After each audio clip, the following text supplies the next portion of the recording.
fraudsters posing as Canada Revenue Agency staff continue to target members of the Calgary South Asian community.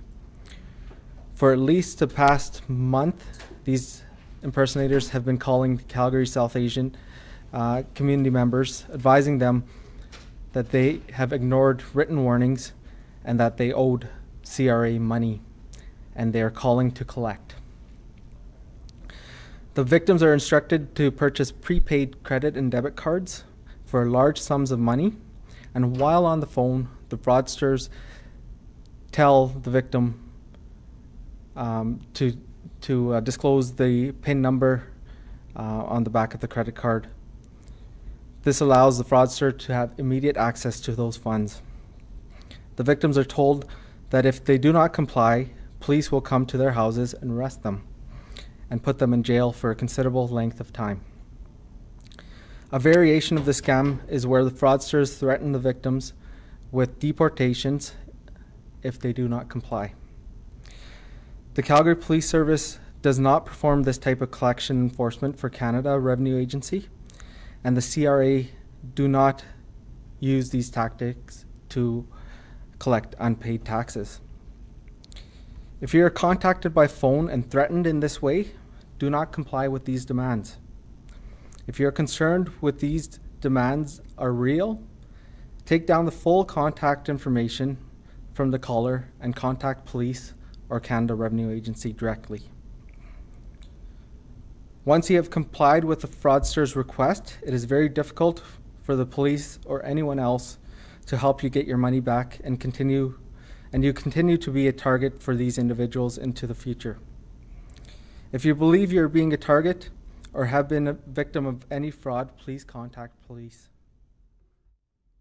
Do you know how many people have been targeted? The Calgary Police Service, sure. The Calgary Police Service has received numerous phone calls from not only those people who have been targeted, but those have been actual victims. And if they have been targeted, we would encourage them to contact the Canadian Anti-Fraud Centre. If they've actually been a victim of this scam, then they should certainly come forward to the police. Do you have a ballpark number? I do not have a ballpark Like number. Dozens or hundreds? I would estimate more in the hundreds. And do you know how they're getting these people's phone numbers? Because I mean, they're obviously vulnerable. They must, in their head, think, oh, we could, you know, if somebody who's born here and lived here for 30 years probably wouldn't fall for this, right? There is some information that the Calgary Police Service has received, and we're following up on that information to try and determine what the point of compromise is. So, just so I'm clear, the scam includes them trying to sell them a debit card or something, or get them to get one through them, or how does that? Can you maybe just elaborate again on which debit card you're talking about? So they're being directed to a retailer, and at the retailer they're being directed to purchase one of the prepaid debit or credit cards, and from that debit and credit card they're getting the PIN numbers and having access to those funds from those prepaid cards.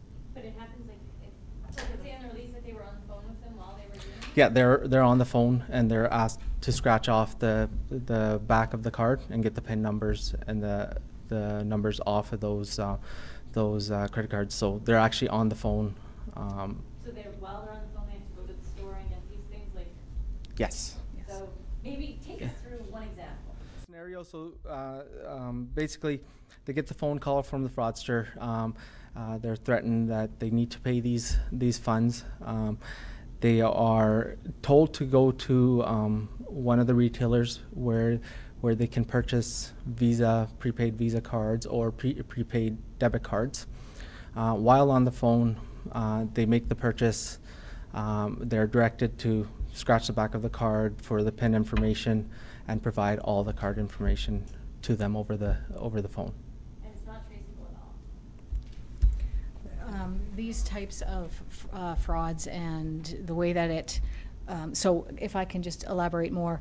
So once the fraudsters obtain the card number and the PIN number from the back, they can access the funds via any computer anywhere in the world. And then from there, the money is unfortunately lost. It's very difficult, if not impossible, to trace where the money is going. And how much money are they getting from each person? Is it hundreds or thousands? Both, just depending on what they believe they owe. These types of fraudsters are very persistent. They know where the vulnerabilities lie, and so they just keep trying to get them to do more. I know of one instance where they would purchase up to 4 cards because of the amounts. A lot of these prepaid cards, you can only buy up to a certain amount, so they'll buy 4 cards. So I think it depending on the amount of each of the face value of the prepaid, either debit or Visa cards. So are they telling these people, we're the Canada Revenue Agency, you owe us this much money? And we've sent you 3 warnings already. Now we need you to go to these places and purchase these cards, and then we want you to give us the numbers and the PIN numbers from the backs of the cards. So how are these people in these communities feeling about this? What's kind of the impact on these people? So they're scared. They're scared because a lot of them are new Canadians, and they fear, especially with deportation, that they're going to be sent back to their home countries, back to wherever they did come back or come from, and they don't want to be forced back. They're also fearful because they don't want to have any trouble with government agencies. They don't want to not comply with a government agency because they want to eventually become Canadian citizens, and they want to comply with our rules. People just must wonder, if you looked in a phone book or whatever, you'd never be able to figure out that. How are they finding it? And that's what we're hoping that our investigations, the actual victims that have come forward, have provided us with some information that we are following up on at this time. Does it seem like maybe those people had given their personal information to different people? Or? It's so hard to say at this point. We just don't have enough information yet. Yeah, and why specifically the South Asian community?